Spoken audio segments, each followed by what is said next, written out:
I'm already weirded out. Who's doing the intro? Hey guys, you're listening to the Colecast. Thanks for joining us today. We are here with Mr. Francis Strole. He's our general manager over production and my best friend, and has been for all my life. So Francis, today I want to talk to you about your performance. Yeah, I'm getting fired live on air. We're actually streaming. No, we'll edit it. We'll zip it up a little bit. We'll concisize Got it. Clear up the crying. That's the part I don't want the public to see because my dad might hear. So this is my cup from Francis. He went on vacation to Ripley's Aquarium and brought me a cup. That proves our friendship, I think. It's like mail to the government. Proves that we exist. Yeah. Francis, today I want to talk to you about why you're here. How you ended up here. What road brought you forth, henceforth from the abyss, and what you're trying to do here. Okay. Do you want me to just speedball it, or do you have a place you want me to start?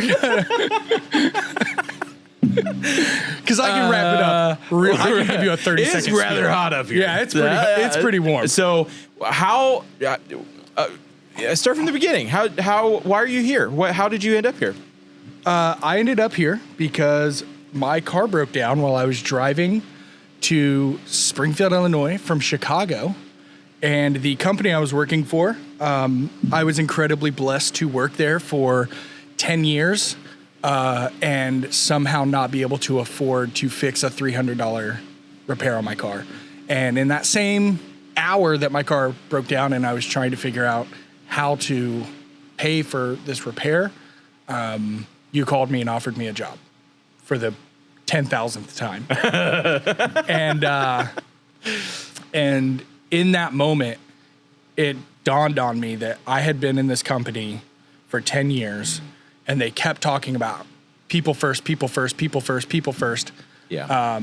And I wasn't able to provide for myself. Yeah. So that's not people first. Sure.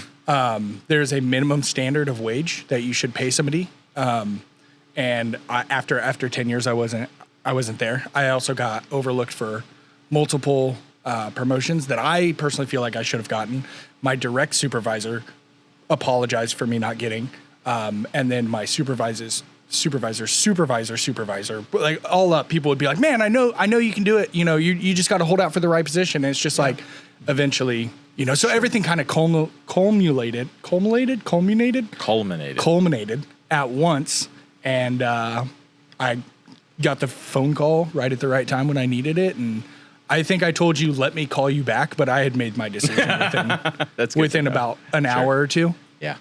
Well, I could tell it was the first time. So usually when I would say, hey man, like, what do you think about this? Like because we would meet for coffee and I'd go through some of my manager problems because, you know, I'm not an experienced or wasn't at the time an experienced manager. I was trying to develop people and open up opportunities. And I was like, I can't open this box. I don't know what to do. And so you would work through those things with me as they came up. And then at the end, I would regularly say, so like, what is it going to take? Like, what are you looking for? Because I didn't want to force you, right? It had to be your voluntary, like, yeah, man, I want to do this. Mm-hmm. But I could tell in that conversation when I called you and I asked you and you didn't respond immediately. I was like, got him. Yeah. Yeah. Because usually you're like, no, you know, I appreciate it, man, but I really want to see this through. Yeah. So we've alluded to that several times. And I think what's weird is when people ask me, when we go to shows or when they come do visits and they're like, oh, what do you do here? And I say, I'm the general manager. They say, oh, that's pretty high up there. You've been here a while. And it's like, I've been here for 2 months. Right. And they're, you know, now it's obviously more than 2 months, but they would kind of, whoa. And then I always felt the need to, well, I've been here since its inception. I literally would hold Nathan's children so that he could get a 10-minute rest so he could make business plans. Sure. You know, I would drive from Chicago to meet him at Panera. I have been around and I tried to make other people the general manager before I came here and they just didn't fit the bill. Yeah. So there was a little bit of almost shame by the time that I did accept the job and come here, that once I came in and realized genuinely what I'm good at is what Cole needed. Yeah. I felt like I had been letting you down for like 7 years by saying, no, I can teach this person. I can teach this person. When in reality, there was a lot of hands at play, but the issues that were going on were fixed within 2 or 3 months. Right. And it really just took somebody coming in who was focused on it. Yeah. Exactly. So I felt a little bit ashamed for not accepting it, but I also, when I go to shows and stuff, it's like, oh, what do you do? I'm the general manager. Cool. I've never met you before. Why haven't you been around? I said no to be poor. To work for this company that it's a super amazing company. Sure. I have a couple critiques, obviously, after working there for 10 years. I have critiques about this place. I have critiques about my own management and decisions I've made, right? So, but after working there for 10 years, what really pushed me over the edge was literally that, I am in a very high position in the store team for the company I was working at. And when we would go to events and stuff, all I had to do was say my store number, and they knew exactly who I was. And I couldn't afford to fix a car. And I had a crappy car because I couldn't afford to buy a car. Yeah. And I spent all of my money and my life savings to go out and work this position to get promoted. It was a lateral move to move out to Chicago, and I was just miserable. And it was because I was working 80 hours a week with no return. Right.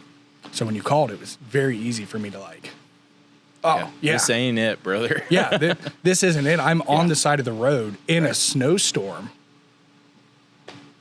not working. Right.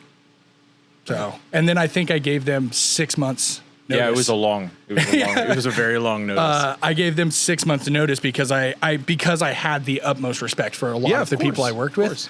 And there was somebody I had in mind to take my position. Yeah. And I wanted them to get a little bit of experience before taking my position. And I also had made promises to a couple of my staff members. Right, I remember that. And I wasn't going to bail on them. Yeah. Because I had been bailing on you and failing you for 7 years. What's another 6 months? What's another 6 months, right? Well, I think one of the things that stood out to me was like, as annoying as you coming back to me and being like, yes, I want the position, but it's going to take me 6 months to get out there. It was a direct picture of why I was asking you to come out, because, my greatest strength has been that I can end up supernaturally in some occasions finding the right people to fill the roles I need help with. Like that's my greatest strength at this point. And I could just tell everybody that we had plugged into that leadership role on the floor didn't get it. They didn't get the point. And it was like such a level of personality wise. And this kind of harkens back to an earlier conversation we had kind of about the business structure and all that stuff. Every time I tried to do, Andy and I would try to do the business by the books, like by the suggestions of experts. It was like, man, it just fell apart. And I think some of that is we're really small, but some of it too is just like, that's not what we're trying to accomplish. We're not trying to build something that way. This is people-centric. Like our participation in the community is the entire goal of what we do. The tools we build are to empower the makers in our community to make cooler stuff, or, so when your initial response was immediately like, yes, but I got to make sure that my people are taken care of first. I was like, well, that's sucks. But also, we had some preparation too. And I think from the day that you landed, what did you start thinking about once you got in the flow of working here? And kind of like, was it what you expected? What was different than you thought? And how have you gotten from that point of maybe your expectations not being met when you came in the door to today? Oh, wow. That was a lot of questions. And you might have to... when you came, when you were like, right. Yeah.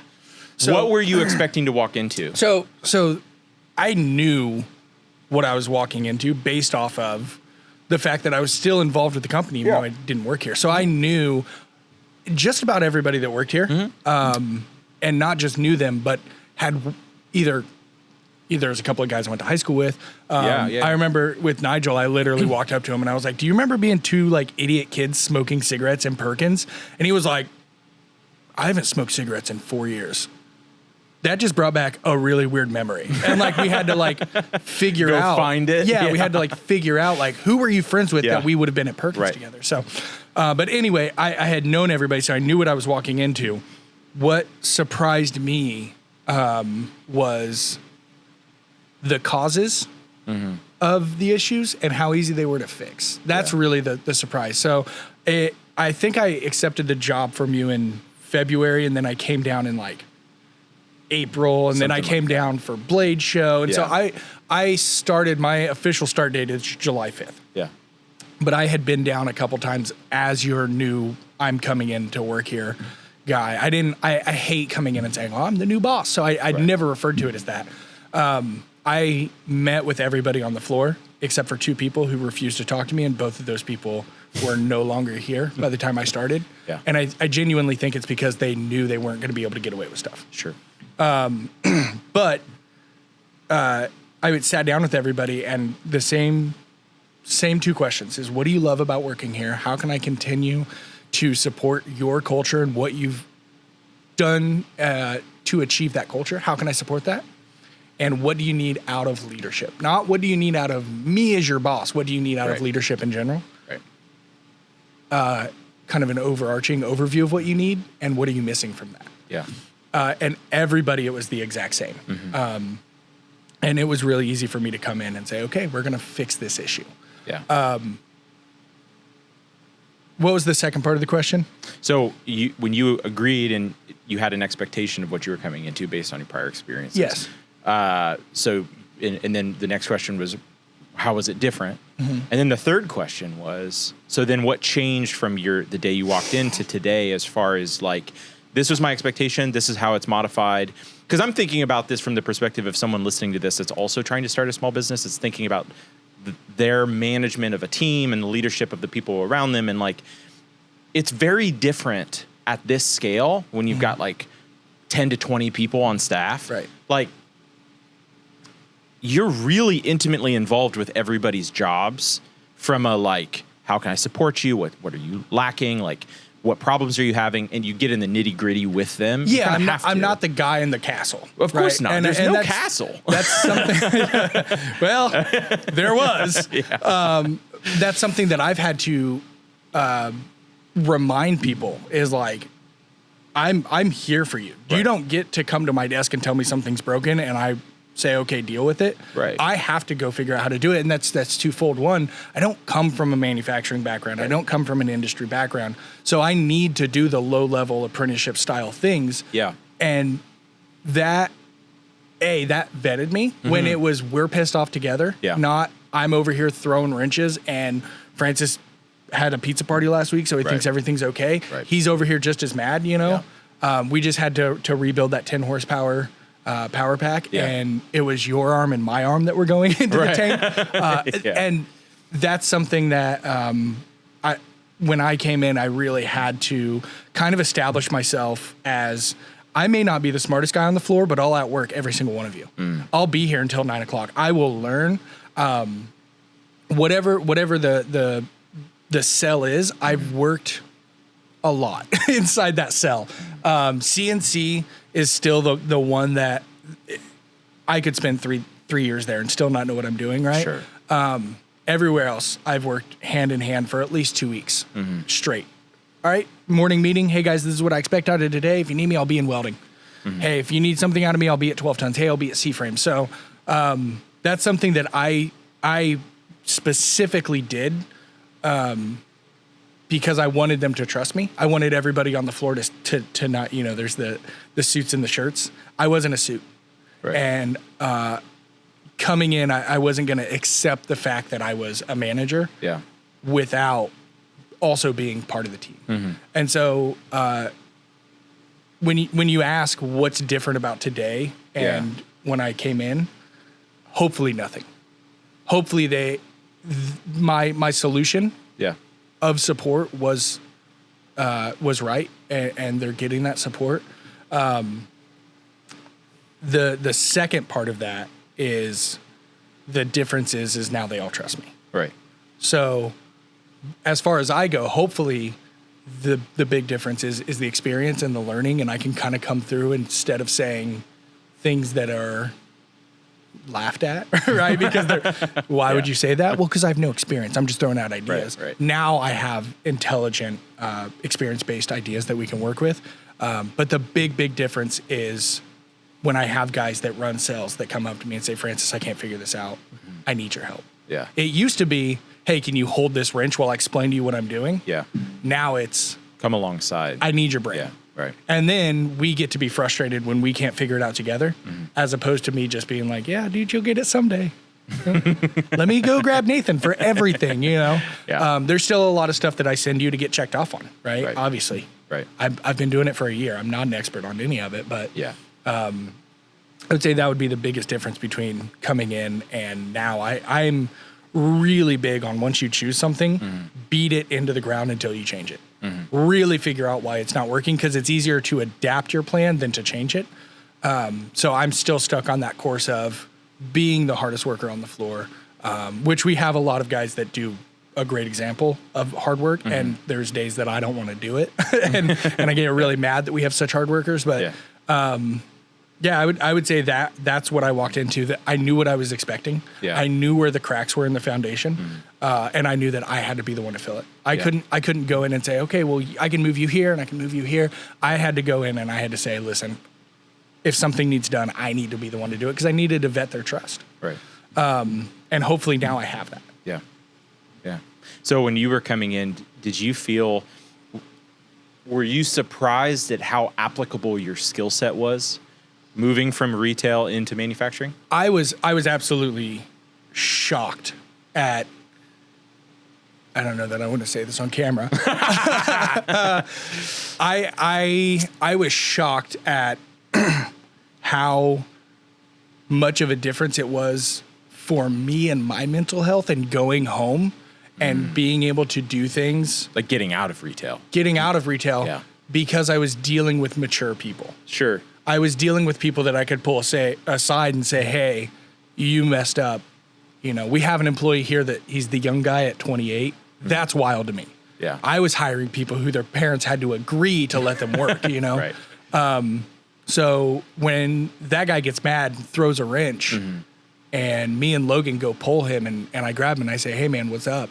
And we talk through it. And then afterwards he comes up and he says, hey dude, I'm so sorry. Before I have the chance to go tell him what he did was wrong. Right. Sure. Like, that's mind blowing. Some participation in the communication. Yeah. Right. That's mind blowing to me. My skill set specifically, is 100% within people. Right. And directly supporting people and learning what they need and adapting to their needs. Yeah. And what I was able to do was take a lot of people that were really, really passionate about what they were doing, listen to their frustrations, and help. A lot of the fixes were super simple, and it was just about being heard. Yeah. Hey, man, you don't have to do anything about it, but I'm really tired of this. Yeah. Oh, okay, cool. Yeah, let me see what I can do. I can't do anything about it, but just being heard Sure. was really important. And then connecting it's weird because there wasn't really clicks. It wasn't like everybody was off in their own corner doing their own thing. No. But there was, when you're in a circle with Shiloh, the tone of the circle is different than when you're in a circle with Logan. Right. Than when you're in the circle with Jordan, right? I think we've done a really good job over the past year of everybody can come in and join a conversation and have a great time. We make fun of Gage a lot. He's the sweetest boy, but we make fun of him so much. But I guarantee you the first person that comes in that makes fun of him is going to get jumped because he has 12 big brothers that work with him, you know? And it's become that where very easily in a workplace setting, I've seen people get picked and pestered on, and it's not fun for them. Right. Where Gage also fires back at us and has some zingers, and you know, everybody kind of gives each other crap, but we've done a really good job of, no matter who's a part of the conversation, the tone is the same, and that's what I'm really proud of. Yeah. I think one of the things that we've been talking about a lot recently has been kind of, and this has been revelational a little bit for me in my thinking. You know, I've struggled a lot through the years as we've built the company and done all these different things, feeling like a lot of my identity was tied up in the work that I was able to produce.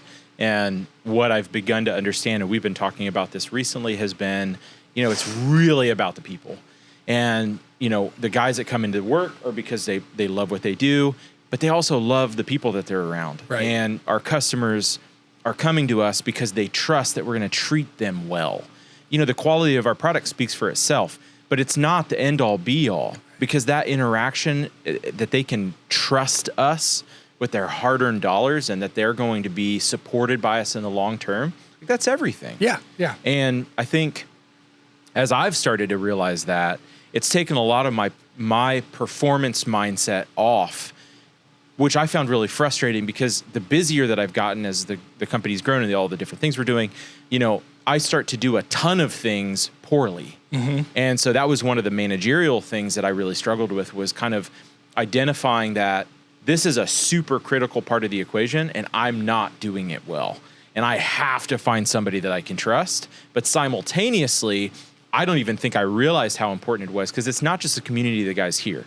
The way that we treat each other creates an expectation of that's how we're going to treat every customer that walks in the door. Right. So as that community has gotten better here, and the friendships have grown and deepened, and like our camaraderie on issues and products or projects together have unified, our impactfulness has increased. And I've seen really a shift in the thinking of protectionism, right? Like defensive thoughts of if there's a problem, to, well, I didn't do it wrong. Look what I did. Like, look what happened. This was all of us together. What do we do? And I can go to the guys if we're having an issue with something or a customer had a problem, and I can say, hey guys, look at this. What are we going to do about this? And I don't feel like a single person feels like there was blame directed, but rather they're like, okay, how can we think together? Right. Because this is anytime you're building something, everybody's contribution affects the final product. Absolutely. Yeah. So if everybody's doing a little bit wrong, the final product is a lot wrong. Yeah, it's like what we talked about with the tolerances of, if our tolerance is, we'll say a 30-second, mm-hmm. by the time it gets to Jordan, well, now it's out a quarter inch. Right. Because it has so many steps where it's been out a 30-second, it's been out a 30-second. Right. And I always tell the people on the floor, when they get in those frustrating situations, their job is to build the best machine they can for the customer. Yeah. My job is to make sure that they're in a place where they can do that. Right. And we didn't really have that when I came in, where people really understood their role within the process. Yeah. And where,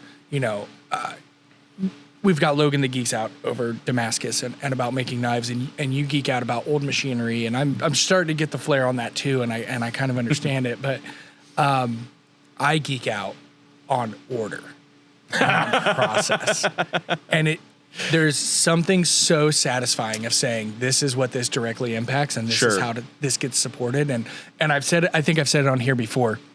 I have like the office version of artistry, mm-hmm. where I can come in and I can design management processes, SOPs. Yeah. And those are the things that when I get home at night, I'm like, woo, I'm exhausted, but that was fun, and it's really weird, and I get it. And I don't think it's weird at all. Everybody can make fun of me for it. I don't think it's weird at all. My biggest creative outlet has been building business mm-hmm. for the last 10 years. Yeah. Once I recognized that it's all the same creativity, right? Like, whether I'm working on a custom die for a customer and I'm like sketching out, I'm like using my little bag of markers and like coloring it, because it helps me to understand how material's moving. And then you'll walk in and we'll jump into hey, this customer had an issue, like how do we overcome it? And it's all the same creativity applied in all those angles. There's specialization, like I'm not an order guy. I'm a piles guy. Really? I haven't noticed.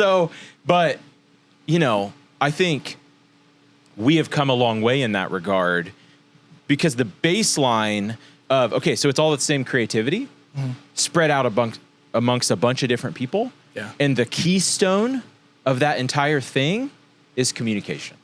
Yeah. And the ability to easily communicate is begotten by trust. Yeah. And by an acknowledgement that we're all participating in this together. So when I came in, that was what you kept saying, and I didn't understand it. Sure. And it took me probably about a month to really sit down with the guys and really understand where the frustrations were coming from. Right. And you kept telling me, I hired you as a communicator. I hired you to communicate. And it's like, dude, they all talk all the time. Yeah. And it took me so long to understand that there was a lot of surface level communication. Right. And there wasn't a lot of meaningful, there was no coaching. Sure. There was none. But do you think that kind of is a simplified picture of our greater societal norms? Oh, absolutely. Right? Like we aren't used to having that level of conversation. I don't know a lot of people that have 15, 16, 17, 18-year-old friendships because I think there's a natural progression into that depth, and I don't see it happen a lot. Well, so I have two things to say that. A, how many people out there, even that are listening, I'll call you out too, go to the same gas station every morning, get a pop or a coffee, pack of cigarettes, whatever, talk to the same 2 or 3 people every day and don't know their names. Sure. The entire transaction. Or know their first name. Or, yeah, sure. Right. I grew up in a very small town. Yeah, me too. And everybody knew my first and last name. Mm-hmm. They knew my parents. They knew where we lived. Sure. And I did some wild stuff and never got in trouble. My neighbors caught us stealing cigarettes one time. That's the most trouble that I ever got into. But we did a lot of stupid stuff, and we live in a society where instead of somebody taking the time, right, to create communication with my parents and say, hey, I caught your kid out doing this. That's kind of weird, isn't it? That's kind of crazy. They just ignore it and they move past it. Right. And that is, like you said, a greater symptom of our civilization.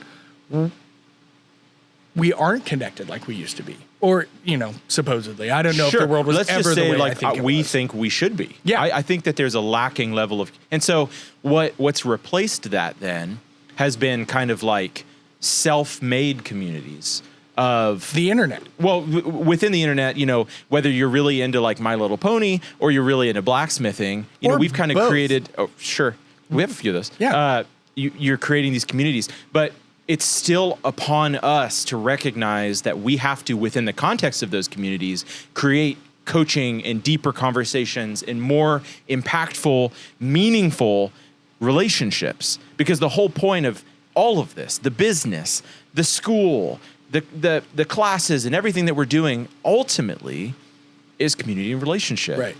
And like pursuing common goods. Mm-hmm. And I think. But the thing is don't you think that a lot of times in the internet, we'll get deep here on this rabbit hole. I think that the reason that people go and jump into those communities is because I never have to talk to you about anything except for whatever this is about. This is only about My Little Pony. This is only about blacksmithing. This is only about the Chicago Bears. I don't have to expose any part of myself. Mm-hmm. That I don't want to, right? I don't have to tell you what hurts. I don't have to tell you what I'm struggling with. That's why I don't want to share. I feel like once a podcast I say, I don't want to share a name just because I'm weird about being on the internet. So I just assume everyone else is. But I was talking to a guy recently on the phone. I have gotten, he's an amazing human being. And about halfway through our conversation, just started talking like I was his therapist. And it was awesome because it reminded me of every once in a while we need to have that outlet of, dude, we're talking about you getting this machine. We're talking about setting up the dies. And midway through the conversation, they were just like, dude, I deal with a lot of demons and a lot of self-doubt because the way I was raised, because of jobs I've had, I've been diminished to nothing. And this community has given me a little bit of confidence. And so that's why I do so many other activities, grow in the community. And that even a conversation like that in this passionate community, we still don't have those very often. So when you say that we create these communities because we find common passions, I agree. But I think having that common passion and joining that community, we do it specifically because I know I can always talk to you and it'll be about the same thing and I never have to get uncomfortable. Sure, I think. That's why we ended up being friends is because we met at very tumultuous times in our life. Right. And within a common realm of identity. With a common realm of identity. But it's like, that's like the edges of the field, right? That overlap just enough to get that process of integration in our relationship started. And then we both dove in. Well, you specifically made me be vulnerable constantly. Every time I was around you, your mom is very, very good at, hey, what's going on? Oh, not much. What's hurting inside? Like she wants to know because she wants to fix it. She's not. She wants to. Yeah. She's very loving, and so you have that trait as well.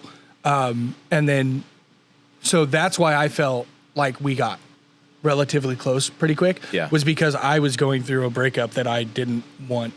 It was. I took it way harder than I should have, but still, you then go and you marry Malin, and there were times where Malin would call me and say, you need to come grab Nathan. You need to come talk to him. Right.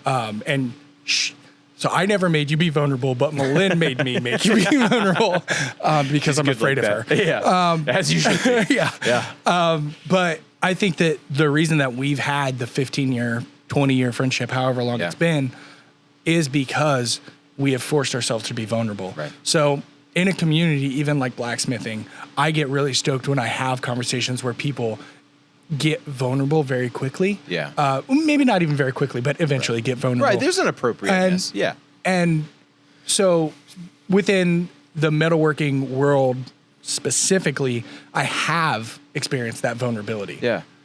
Other areas I've not. Right. Sure. So I'm also a huge hockey fan. I've never had somebody be like, you like the Blackhawks? Be like, yeah. Oh, my dad mentally hurt me a lot when I was a kid. Like, I've never had that. Right. Sure. But there are the conversations I've had where it's like, well, I started forging because I was always told I was never going to be anything. I was never going to amount to anything. And I took this and I made it beautiful. I think about a lot of the people that have our presses that are 19, 20 years old and they're shooting shots of their shop. Yeah. And it's literally like a trailer park. Right.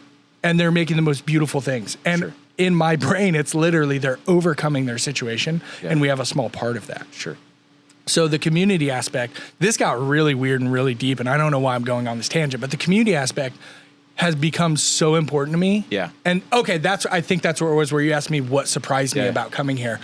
I obviously came up striking with you. We've done little projects. You tried to get me into leatherwork for a little bit, and it didn't work. You gave me all your leatherworking books and a couple tools, and you were like, I just don't want to do this. And then you would ask me like every couple days if I was doing it, and I was like, no, I don't. It doesn't make sense to me. But I have this background in, I like to be active in making, but the making is cool. Don't get me wrong. I come out to the forge by myself often, but the part that I really get stoked on is working with people. Yeah, agreed. When we do Forge Fridays and you just disappear and I'm like, I don't know what we're supposed to do. And I just have people start doing stuff. I love that coaching aspect of like, I know a little bit enough to get them started. Right. And I love seeing the smile on a Harley, right? I love seeing the smile on Adrian was always so interested in everything that we were doing. And he still comes out to the Forging Fridays, obviously, but that's awesome. Specifically what has surprised me about coming and taking this job has been how fast I've been accepted into the community. Sure. Both from a business aspect, nobody has, I've not introduced myself to anybody and then be like, who are you?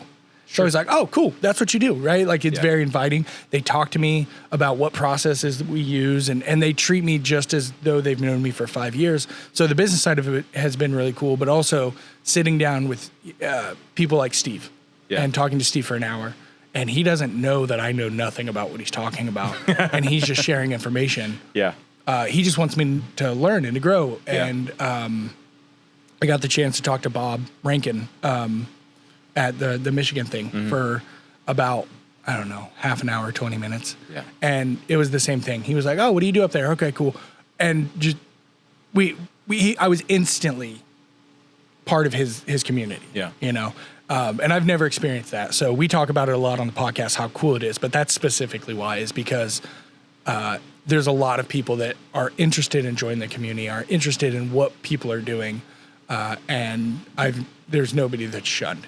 Sure. So I think that's what surprised me. When we look at and this is something that Evan and I have been talking a lot about recently, is with the school specifically, is finding ways to participate in our local community and open the doors for smaller, more affordable classes that we can get, the local people that have an interest or just that initial spark and want to taste it. I think that's been really fun, and I'm really getting excited about, working with the farmers market and the Indiana Blacksmiths Association, and just like, not only can we be a participant of this greater community, but how can we leverage that and those resources to really impact our local community? Because, this is grow where we're planted, right? Like, so, that's been really, really, really cool. So from all that, we'll concisize this a little bit. From all that, okay, so you came, that's what happened.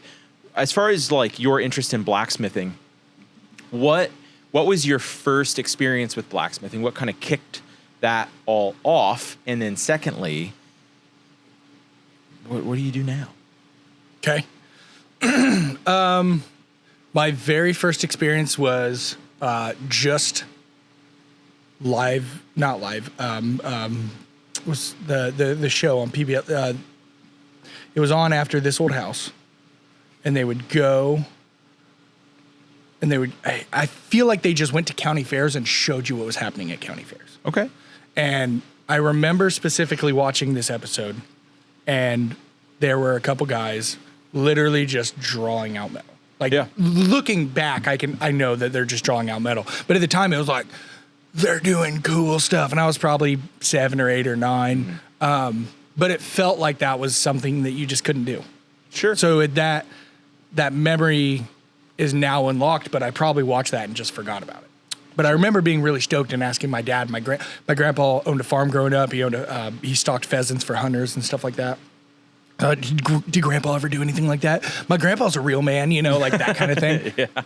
No, he never did anything like that. And okay, cool. Then you must not be allowed to do it anymore. That was kind of my thought process. And then I met David at Cornerstone. I think I was 17 or 18. And he was like, yeah, I make swords. No big deal.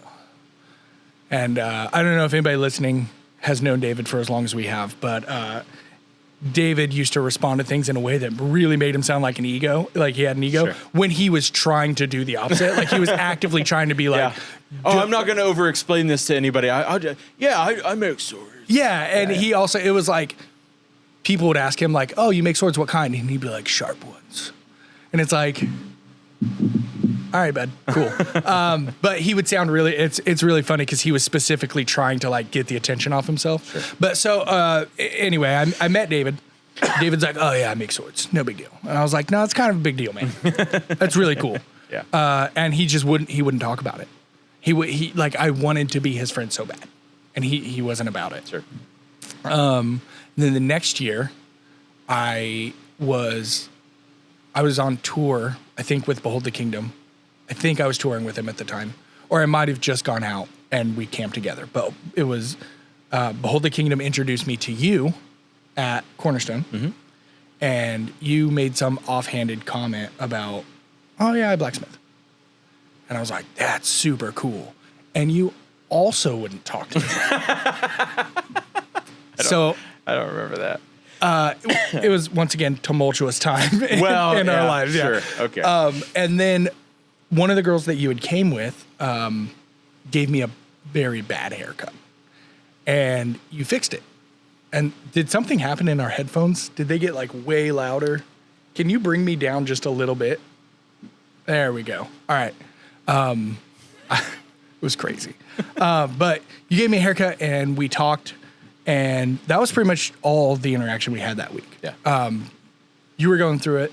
I also believe I quit being a vegan that week. I think that was the week, that was the Cornerstone that I went to B-Dubs and ate a bunch of wings and just broke it that way. So I think we were both kind of rough. Me physically, you emotionally. But I remember I got your phone number, and probably the same phone number that I have today. I don't think it's changed. I don't think so.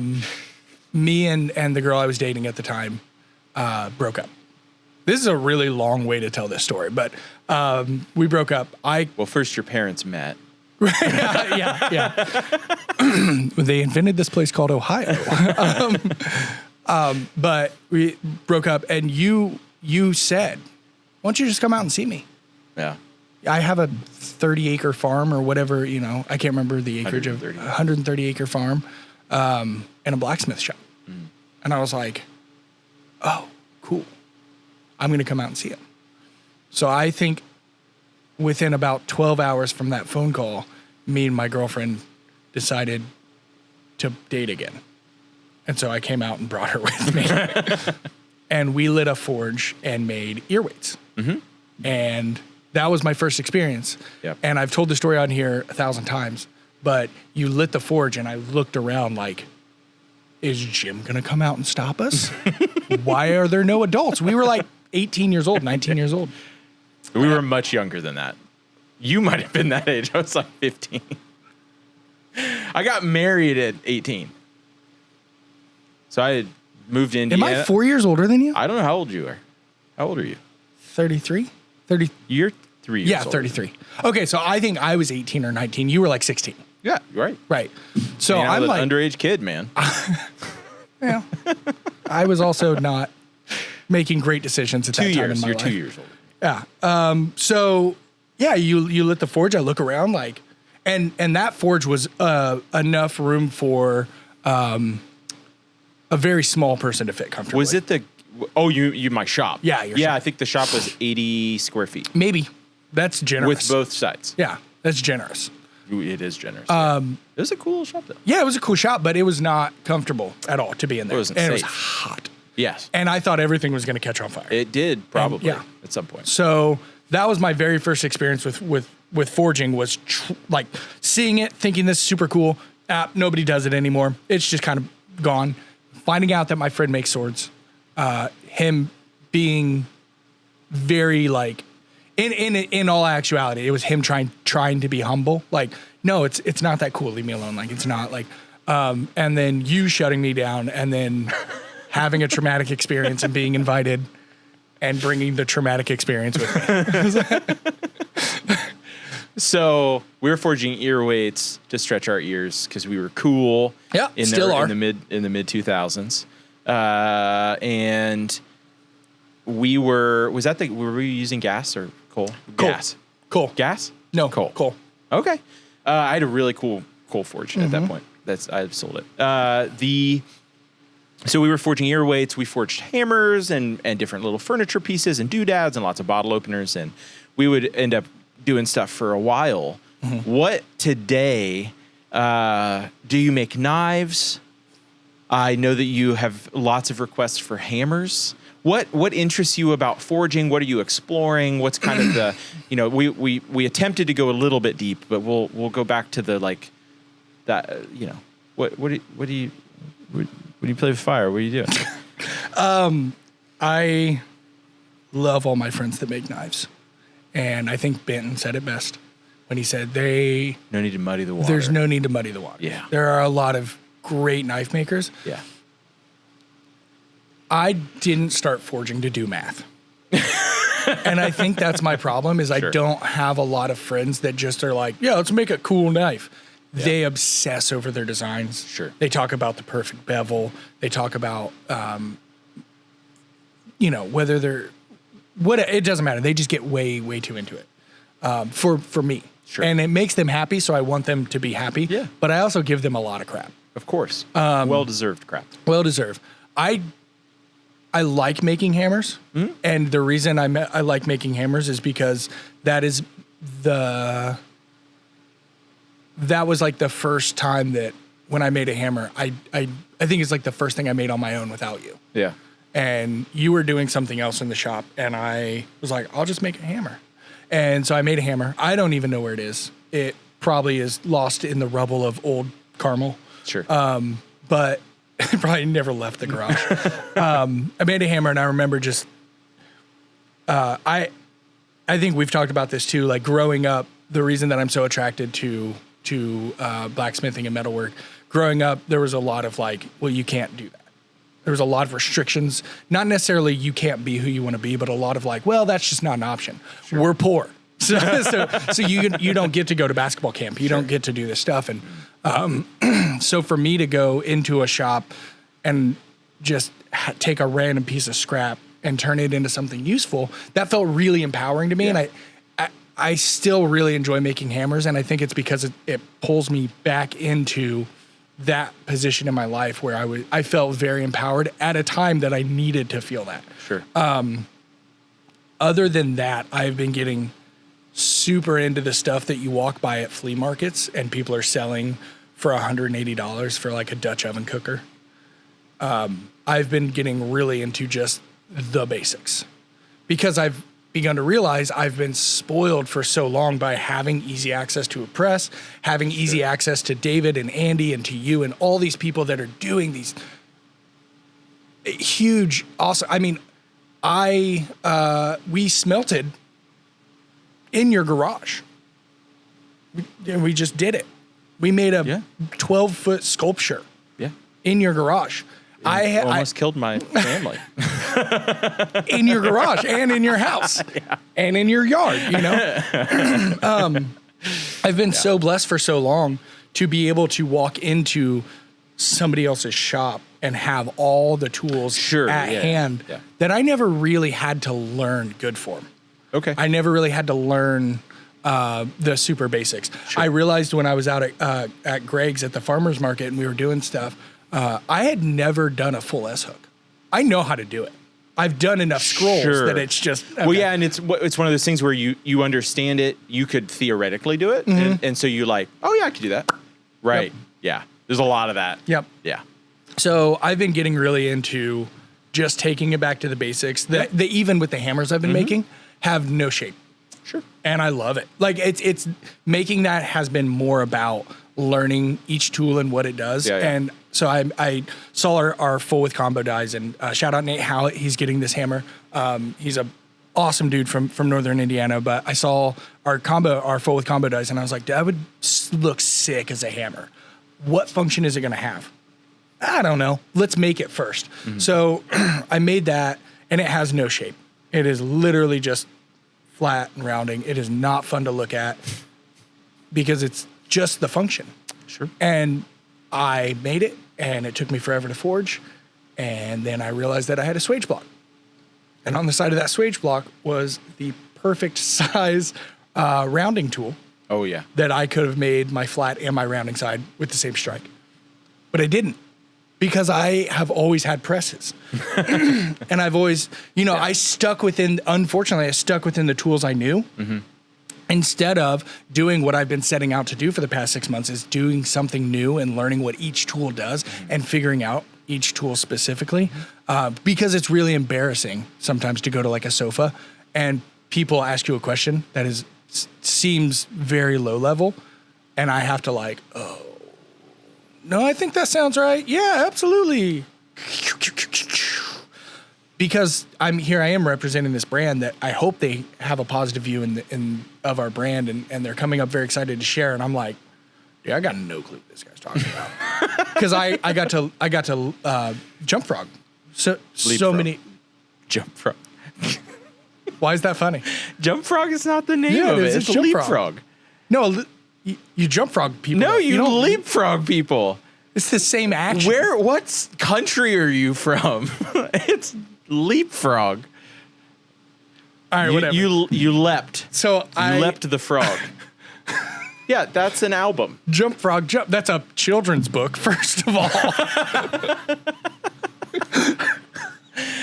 Anyway, you leapt.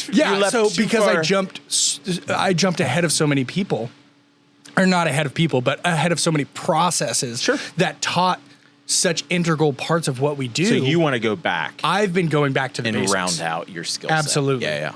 I'm not so unfamiliar that I get sore swinging a hammer. Sure. Like I said, my first experiences were forging H13 with you and being a striker on a 13-pound hammer. I know how to swing for a long time without hurting my back. I don't know exactly what each part of say we have a swage block. I look at it and I'm like, okay, I could use this for that, use this for that, use this for that. And then if I've not done it before, it's like, I'm just not going to use it. I'm going to use a press because I'm familiar with it. And I could see theoretically what you could do on it, but I don't know its true intent. And I don't know what works in practice because I don't have the hours in the forge that everybody else does in our community, which is going back. That's why I get super stoked to go to these events is because nobody's like, oh, dude, you don't know what you're talking about. Get out of here. Yeah. If I've ever been corrected, I've been pulled aside and said, hey, man, actually. You know who doesn't do that? Logan. Logan will like middle of the table be like, yeah, that's not right. Like, sorry. Which is good. I kind of need that sometimes, but yeah, that's helpful. Yeah, I've just been going back to the basics and really understanding the basics and being able to support people on a level that's not just this is how the machine runs, but in my experience in the forge, this is what I've had to do. Even if it is, don't do that on the press. Take it over to your anvil. Walk it through this scenario or this situation. So that's what I've been doing. So we're gonna wrap things up here. It's very hot up here, and it's getting so hot. Significantly hotter. It's so hot. What are you excited about doing with Cole next? I think the thing that I'm the most excited about is rounding out our product line. Mm-hmm. Cementing ourselves as members of the community, not just as a company. Yeah. As product salesmen. This is 15 dudes who really, really care about what they're doing. Mm-hmm. There is one person here that I feel like if we were to close up, lock our doors tomorrow, there's one person here who might not forge again, but everybody else would be in forge. Yeah. Everybody here really wants to be a part of it. And so what I'm looking forward to is continuing to, and I'm not saying this to throw anybody or any other company under the bus. I'm not starting drama. I want to be able to support the community from inside the community. Yeah. Without taking advantage of it. Right. And that's what I'm really excited to do because, once again, going back to the very beginning of the conversation, I came from a company that I got to see that example of working inside of communities instead of just taking from them. Sure. And the long-lasting effects, and that's one reason I hold them in very high regard. And so I'm really excited to see us round out what we've called an evergreen product line. Mm-hmm. To say this is who we are, this is what we think we can support for a long, long time. Yeah. And then we can kind of refine things, but we don't have to break the mold every single day or every single week. I'm really, really excited about that. And then I'm also just really excited to get to know the community and learn from them. I'm super stoked about the IBA meetings coming. You know, I don't know if we are supposed to talk about that. Yeah, we can. Starting, IBA meetings are going to be here on... they're starting in October. The last Saturday of every month, starting in October. Last Saturday, not last the 4th. Saturday. Okay. Right. So last Saturday of every month. I'm really excited about that because that's me and you used to go. Oh, yeah. And I was in Michigan at a show, and this guy randomly came up. He was like, you used to go to IBA outside of Newcastle. And I was like, God, like 15 years ago. Yeah. He's like, yeah, I lived there back then. Yeah. Yeah, it's wild. But those guys have just so much knowledge, and they all did it without a press. They did it without a power hammer. Yeah. A lot of those guys are just, hobbyists, and so they never invested a ton of money into it, so they know how to do everything by hand. Yeah. And they know cool workarounds. And we've still got a couple of the industrial smiths that are participating in this community locally. Yeah. Clifton Ralph was obviously like a huge member, and Kurt Fehrenbach is still here and still participating. And he comes in once a week for coal. And we've got the access to them at such a wonderful level, and it's that grow where you're planted, support the local community, and participate in it in a way that grows the attendees so that as many people as possible can come and participate in that alongside us as we're kind of learning as we go. And I think that's just so freaking cool. Yeah. And I'm really enjoying learning about who's who around us and who specializes. Well, I mean, we've got the Minix coming in for a podcast shortly. World-class folding knife makers. Yeah. Like, people know about them everywhere, and they're like a little bit down the street from us. They're 2 blocks away from my house. It's just like amazing. And so I really want to lean into that and learn about that and nourish that community. And one of the things I've talked about a lot recently and for a long time is, learning about our local community in a way that allows us to share that knowledge and capture that knowledge before we lose it. Well, so I unlike a lot of the people in our leadership, actually, I grew up here. Right. So I have this experience of, I saw it before GM backed out. Oh, yeah. It was a good place to live. Right. And then I saw the decline. Right. And I left because of the decline. Yeah. And I swore to you, when you moved to Anderson, you said, hey, we bought a building in Anderson. I said, you just ruined every shot you ever had of me working for you. I swore I would never move back. I moved out at like 19, 20 years old. I jumped around Indy and St. Louis-ish and Chicago, and I came back and have been inspired by the work that people who really care about the community are putting into it. Yeah. The Haynes really care about the community. Yeah. And it seems like you can't go to like a downtown festival or whatever, you can't go to the 4-H fair without seeing that they've donated money somewhere. Sure. They've supported somehow. Yeah. So that's been really, really inspiring. We're getting involved in our community, getting to meet Anna, and how much she's trying to push the community. Right. Even a lot of the people that Nigel and Shiloh know that come out and do stuff. It's like, I got corrected very quickly when I gave up on Anderson and then I came back. I got corrected very quickly that there still is value here. Oh, yeah. And I should have been shunned for leaving and not helping and not supporting and not being one of the helpers, right? There's that Mr. Rogers quote that when things go wrong, always look for the helpers. I looked for the exit. Sure. So, that's another thing. I don't know if it's a politically correct term, but I think experiencing a downturn to the degree that Anderson did initially is kind of that brain drain of everyone that had the opportunity to get out, got out before things became bad. But what you're left with is this like middle ground of really good intentioned, smart people that didn't have the resources to escape. And now you're in a position of, okay, well, we're gonna have to think our way out of this. And that's the foundation of our entire country. I mean, this is an agricultural society. That's the bedrock.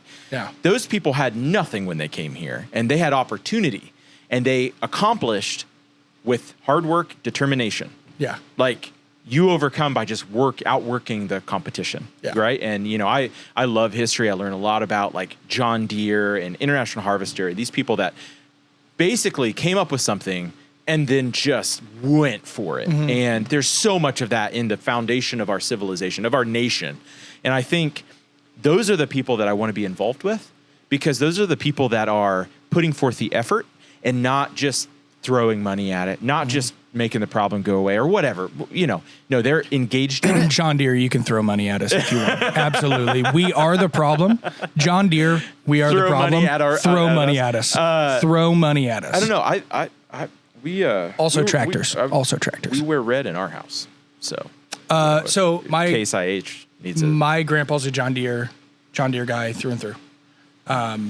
Well, wouldn't even carry a case knife. If you got sponsored by John Deere and I got sponsored by Case IH, we could hook our tractors and we could put it on the internet. And people would watch Case IH, John Deere, we're both the problem.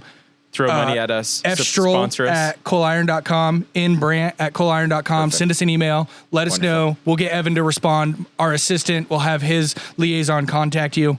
Our people will get with your people to make it happen. Brand deals. I think this is exactly where we should stop this podcast. This is the Coalcast podcast. Thank you for listening. If you want to look at F. Strole, what's your freaking... I don't post anything I make What's your on the Instagram? Hick Core. Hick Core. You can tell he's from Indiana. So Hick Core on Instagram. And thanks for listening, guys. Stay tuned for more. We've got some really fun stuff coming up, including the Minic and all the things. Come to the Makers Camp or the Makers Market. Well, Makers Camp in... When is it, Evan? October 2nd. October 2nd is Makers Camp. And then the Makers September Market 2nd is September 2nd. Charlie Ellis is teaching a class. Rasmus is teaching a class. Get on this. David is teaching a class. Nathan's teaching a class. We have so many classes. The school's in full swing. Also, buy a press. It's hot. Don't swing hammers. We love you guys. Thanks for listening. Goodbye. Love you. Bye. Woo. Doug. It's super hot. How long? 42 minutes.